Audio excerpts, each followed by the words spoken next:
Hello everyone, welcome back to Disha classes. उम्मीद करती हूँ मेरी मार्केटिंग की सीरीज़ फिलिप कोटलर की बुक से आपको पसंद आ रही होगी। आपको किसी न किसी एग्ज़ाम की प्रिपरेशन में या आपके बिज़नेस को ग्रो करने में ज़रूर हेल्पफुल होगी। आज हम डिस्कस करेंगे फिलिप कोटलर की बुक का चैप्टर नंबर 19 पार्ट 6। इस चैप्टर के भी 5 पार्ट्स ऑलरेडी अपलोडेड हैं। आप मेरी मार्केटिंग की प्लेलिस्ट को विज़िट कर सकते हैं। उस प्लेलिस्ट में आपको इस चैप्टर के पार्ट्स के अलावा फिलिप कोटलर की बुक के 8 चैप्टर्स और मिल जाएंगे, जिनके थ्रू आपका मोस्टली मार्केटिंग का सिलेबस कवर हो जाएगा। और दिशा क्लासेस एक ऐसा अकेला यूट्यूब पर प्लेटफॉर्म है जो मार्केटिंग फिलिप कोटलर की बुक से ऐसे लाइन टू लाइन और फ्री ऑफ कॉस्ट आपको अवेलेबल करवा रहा है। 8 चैप्टर्स हम फिलिप कोटलर की बुक के कवर कर चुके हैं। ये हमारा 9th चैप्टर है। वैसे हम सीरीज़ वाइज नहीं चल रहे, सीरीज़ वाइज देखेंगे तो ये चैप्टर नंबर 19 है बुक के अकॉर्डिंग। लेकिन अगर टोटल चैप्टर्स की बात करें तो फिलिप कोटलर की बुक के 8 चैप्टर्स मेरे चैनल दिशा क्लासेस पर मैंने मार्केटिंग की प्लेलिस्ट में अपलोड कर सकते हैं, और वो भी ऐसे लाइन टू लाइन डिटेल में। यूट्यूब पर कोई भी ऐसा चैनल नहीं है आज तक जो आपको फिलिप कोटलर की बुक से मार्केटिंग सब्जेक्ट को ऐसे कवर करवाएं। इसलिए आप सभी से रिक्वेस्ट है, जितने भी मेरे व्यूअर्स हैं, प्लीज़ चैनल को सब्सक्राइब करें। अगर आपने अभी तक वीडियोस को शेयर नहीं करा तो प्लीज़ अपनी फ्रेंड्स के साथ, रिलेटिव्स के साथ वीडियोस को भी जितना हो सके उतना शेयर करें, ताकि दिशा क्लासेस ग्रो करे और ऐसा ही कंटेंट जो फॉरेन ऑथर्स की बुक का कंटेंट है वो मैं आपके लिए लेके आऊँ। स्टार्ट करते हैं आज की वीडियो। चैप्टर नंबर 19 हमारा है मैनेजिंग डिजिटल कम्युनिकेशंस। अगर हम डिजिटल कम्युनिकेशन के मेथड्स की बात करें तो कंपनीज़ के पास 3 ऐसे कम्युनिकेशन के मेथड्स हैं जिनके थ्रू कोई भी कंपनी अपनी कम्युनिकेशन को टारगेट ऑडियंस तक डिजिटली पहुंचा सकती है। वो 3 मेथड्स कौन से हैं? एक है ऑनलाइन मार्केटिंग कम्युनिकेशन, दूसरा है सोशल मीडिया मार्केटिंग कम्युनिकेशन, और तीसरा है मोबाइल मार्केटिंग कम्युनिकेशन। ये 3 ऐसे कम्युनिकेशन के मेथड्स हैं जिनके थ्रू कोई भी कंपनी अपनी कम्युनिकेशन को डिजिटली टारगेट ऑडियंस तक पहुंचा सकती है। हमने स्टार्ट कर रखा है ऑनलाइन मार्केटिंग कम्युनिकेशंस को। अगर हम ऑनलाइन मार्केटिंग कम्युनिकेशंस के मेथड्स की बात करें, अगर किसी भी कंपनी को ऑनलाइन मार्केटिंग कम्युनिकेशंस करनी है तो उस कंपनी के पास ऑनलाइन मार्केटिंग कम्युनिकेशन के लिए भी फर्दर 4 मेथड्स हैं, या आप कह सकते हैं 4 ऑप्शंस हैं। वो 4 ऑप्शंस कौन से हैं ऑनलाइन मार्केटिंग के लिए? पहला है वेबसाइट, दूसरा है सर्च ऐड, तीसरा है डिस्प्ले ऐड, और 4th हमारे पास है ईमेल। वेबसाइट को और सर्च एड्स को हम पिछले 3 पार्ट्स में डिटेल में डिस्कस कर चुके हैं। आज हम डिस्कस करेंगे डिस्प्ले एड्स को। डिस्प्ले एड्स क्या होती हैं, कैसे इनको डिज़ाइन किया जाता है और क्या इनकी इम्पोर्टेंस है।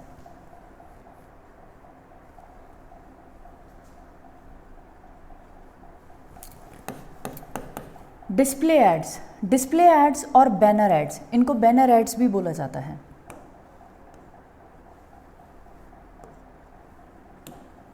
Are small rectangular boxes containing text or perhaps a picture that companies pay to place on relevant websites। ये कह रहा है डिस्प्ले ऐड या बैनर एड्स क्या होती हैं। आपने देखा होगा कि आप अगर कभी भी किसी भी वेबसाइट पे विज़िट करते हैं, आपने कुछ भी गूगल पे, याहू पे सर्च किया, किसी भी सर्च इंजन पे सर्च किया, उसके बाद आपको रिजल्ट्स मिलेंगे। जैसे ही आप रिजल्ट्स पे क्लिक करते हैं तो आप किसी वेबसाइट पे चले जाते हैं उस रिज़ल्ट के लिए। उस वेबसाइट पे आपको क्या है, मान लो ये पूरा मैटर आपको जो भी रिजल्ट चाहिए था उसका चल रहा है, लेकिन इस मैटर के साइड में यहाँ जहाँ भी आपको जगह मिली, ऊपर नीचे कहीं भी आपको एक छोटा सा रेक्टेंगुलर बॉक्स मिलेगा, स्मॉल रेक्टेंगुलर बॉक्सेस, जिसमें या तो कंपनी का कोई भी टेक्स्ट होगा या कोई भी पिक्चर होगी, और उसको वहाँ प्लेस किया जाता है कंपनी की एडवर्टाइजमेंट के लिए या कंपनी के बारे में कम्युनिकेशन पहुँचाने के लिए। तो ये जो स्मॉल सा रेक्टेंगुलर बॉक्स है इसे हम बोलते हैं बैनर ऐड और डिस्प्ले एड्स, और इनको वेबसाइट पे प्लेस किया जाता है, और इनको वेबसाइट्स पे दिखाने के लिए कंपनीज़ इनके लिए क्या करती है, पे करती है। कंपनीज़ को इनके लिए पे करना पड़ता है तभी आपकी जो ये डिस्प्ले ऐड है या बैनर ऐड है ये किसी भी वेबसाइट पर दिखाई जाएगी। क्लियर? ये हमने सबने मोस्टली देखी होगी कि जैसे ही आप कोई भी चीज़ सर्च करते हैं, आप किसी भी लिंक को ओपन करते हैं तो साइड में या बीच में कहीं भी एक रेक्टेंगुलर बॉक्स में ऐड चल जाती है या नीचे आपको मिलेगी, उसको आप उसके ऊपर है ना एक क्रॉस का साइन भी मिलता है, अगर आप चाहें तो उसको क्रॉस करके कट कर सकते हैं। क्लियर? वो हमारी होती हैं डिस्प्ले एड्स और बैनर एड्स। क्लियर? उसके बाद है the larger the audience the higher the cost. ये कह रहा है अगर कोई वेबसाइट बहुत ज़्यादा फेमस है जिस पे बहुत ज़्यादा ऑडियंस विजिट करते हैं, जितने ज़्यादा ऑडियंस उसको विजिट कर रहे होंगे उतनी ही ज़्यादा कॉस्ट होगी उस पर अपनी एडवर्टाइजमेंट प्लेस करने की। क्लियर?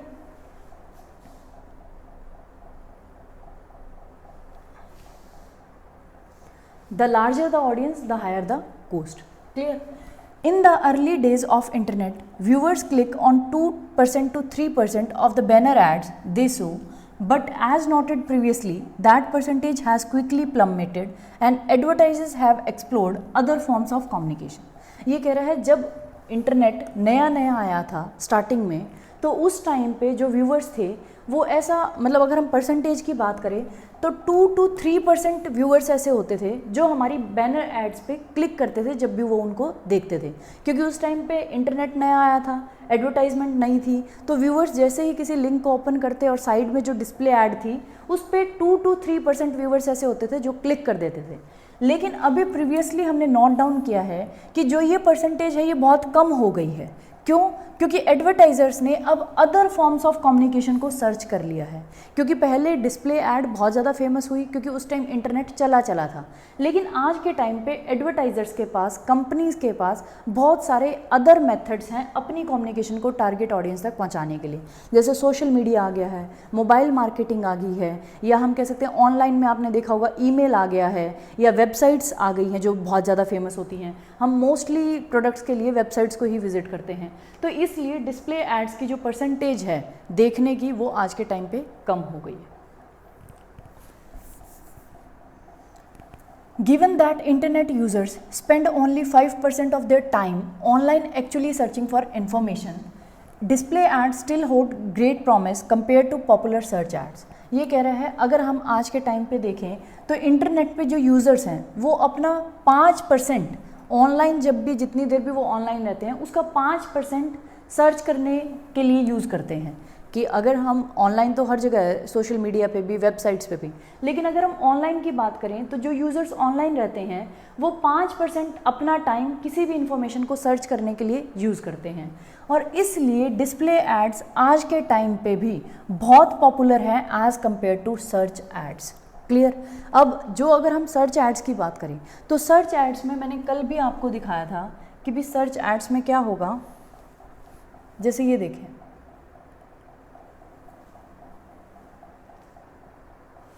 ये मैंने मोबाइल फ़ोन्स यहाँ सर्च किया, सर्च करने के बाद ये देखिए ये निकल गया, ये यहाँ स्पॉन्सर्ड नहीं है, ये स्पॉन्सर्ड नहीं है, ये कोई ऐड नहीं है। ये रिजल्ट्स आपको जो सर्च इंजन है गूगल जिस पे मैंने सर्च किया है वो खुद दिखा रहा है, क्योंकि ये रिलेवेंट सर्च है, क्योंकि मैं इन इन्फॉर्मेशन को सर्च करना चाहती हूँ तो उसे रिलेवेंट चीज़ों को दिखाना पड़ेगा। लेकिन जैसे आप इसमें नीचे जाएंगे तो यहाँ मेरे को नीचे आने के बाद, अरे ओपन हो जा,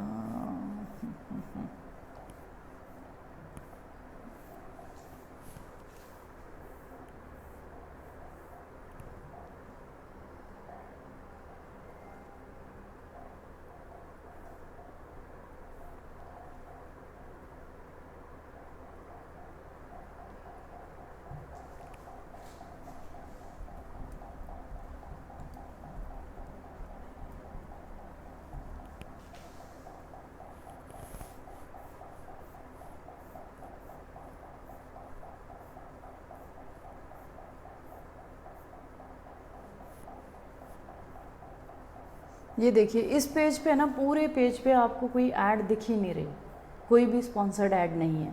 इसीलिए पिछली वीडियो में हमने सर्च इंजन ऑप्टिमाइजेशन की बात करी थी कि जो नॉन पेड लिंक्स हैं उनमें देखो सबसे ऊपर अमेज़ॉन का है। मतलब इन्होंने सर्च इंजन ऑप्टिमाइजेशन एक्टिविटीज़ को ऐसे डिज़ाइन किया है कि नॉन पेड एड्स में इनका लिंक सबसे ऊपर है। इसे बोलते हैं सर्च इंजन ऑप्टिमाइजेशन। क्लियर?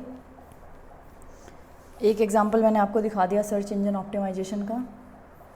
उसके बाद अगर हम नेक्स्ट करते हैं, ये देखिए, लेकिन यहाँ स्पॉन्सर्ड लिखा गया। ये हमारी है सर्च ऐड कि आपने सर्च किया मोबाइल फ़ोन्स और फिर आपको ऐसे लिंक्स दिखाए गए जो किसी कंपनी ने स्पॉन्सर किए हैं, उनके लिए कंपनीज़ ने पे किया है कि हमारा लिंक दिखाओ। ये है सर्च ऐड। लेकिन जैसे ही आप किसी भी लिंक पे क्लिक करते हैं और आपको रेक्टेंगुलर बॉक्स दिखता है किसी वेबसाइट पे, वो होता है डिस्प्ले ऐड। तो आप ये बताएं सर्च ऐड के कंपैरिजन में डिस्प्ले ऐड ज़्यादा इफेक्टिव है या नहीं?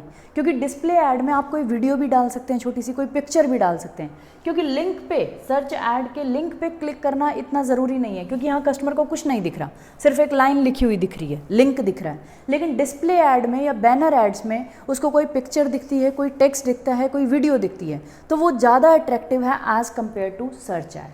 क्लियर? अगर हम किसी को करके भी देखा, अगर मिल जाता है तो मैं आपको दिखाती हूँ।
जैसे ये देखिए, ये कोई भी ऐड, मतलब कोई भी रिलेवेंट पेज या लिंक खुला हुआ है, उसके ऊपर जो ये ऐड दिख रही है आपको, ब्लर है।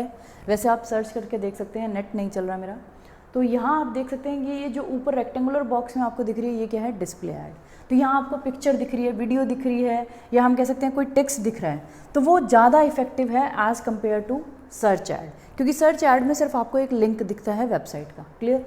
But ads need to be more attention getting and influential, better targeted and more closely tracked। ये कह रहा है लेकिन डिस्प्ले ऐड आपकी कैसी होनी चाहिए? वो मोर अटेंशन गेटिंग होनी चाहिए, ऐसी होनी चाहिए कि भी एक ही दम टारगेट ऑडियंस का अटेंशन गेन कर ले, उनको इन्फ्लुएंशियल होनी चाहिए, इन्फ्लुएंस करे कि भी आप इस पर क्लिक करो, और बेटर टारगेटेड होनी चाहिए। मतलब आप ऐसी वेबसाइट्स पे ही अपनी डिस्प्ले ऐड चलाएं जो आपके टारगेट ऑडियंस के इंटरेस्ट की हो या टारगेट ऑडियंस वहाँ आता हो।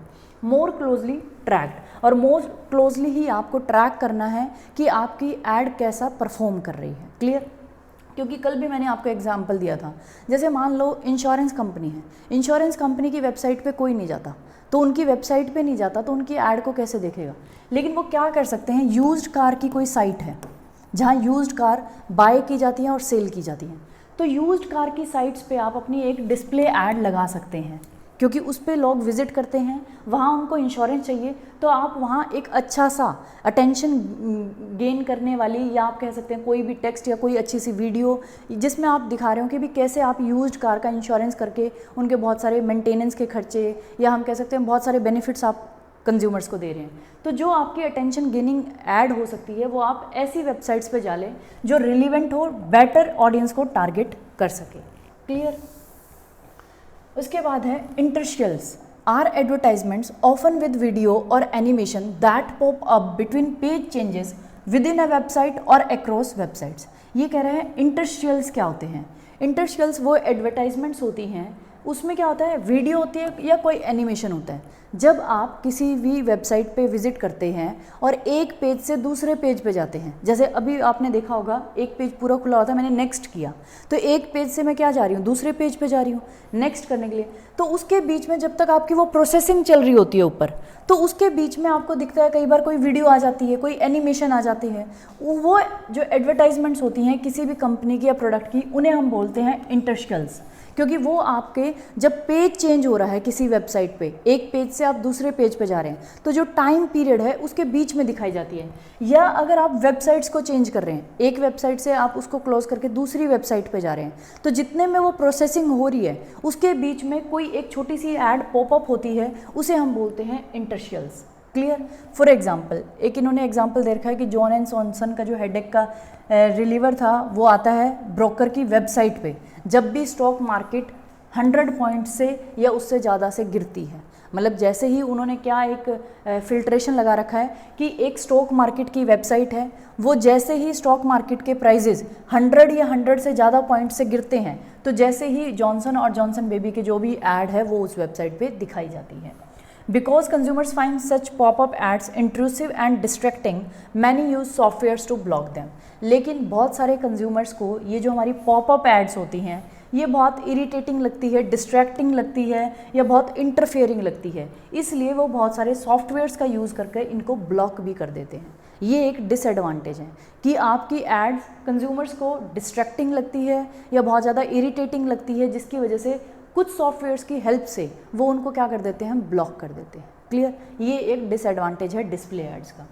ये हमारा था third method, online marketing communication target audience तक पहुंचाने का। ये सब हम ऑनलाइन मार्केटिंग कम्युनिकेशन के मेथड्स को पढ़ रहे हैं या ऑप्शंस को पढ़ रहे हैं कि कैसे कोई भी कंपनी अपनी online marketing communication target audience तक पहुंचा सकती है। और ऑनलाइन मार्केटिंग कम्युनिकेशन किसका पार्ट है? डिजिटल कम्युनिकेशंस का। डिजिटल कम्युनिकेशन करनी है तो 3 मेथड्स हैं, ऑनलाइन चले जाओ, सोशल मीडिया की हेल्प ले लो या फिर आप मोबाइल की हेल्प ले लो। ऑनलाइन में फिर फर्दर आपके पास 4 ऑप्शंस हैं। ऑनलाइन में वेबसाइट बना लो, सर्च एड्स दे दो, डिस्प्ले एड्स दे दो या फिर ईमेल। ईमेल हमारा रहता है, ये हम कल की वीडियो में डिस्कस करेंगे। आज की वीडियो से रिलेटेड अगर आपको कोई डाउट हो तो आप मुझे कमेंट बॉक्स में कमेंट कर सकते हैं। Thank you for watching Disha classes. और जितने भी व्यूअर्स हैं, अगर आपको मेरा कंटेंट, मेरा टीचिंग स्टाइल अच्छा लगता है, मेरी आपको मेहनत दिखती है कि कितनी मेहनत मैं फ़िलिप कोटलर की बुक के लिए कर रही हूँ, क्योंकि कोई भी यूट्यूब चैनल नहीं है यूट्यूब पर जो आपको फ़िलिप कोटलर की बुक से line to line marketing subject को कवर करवाए, वो भी फ्री ऑफ कॉस्ट।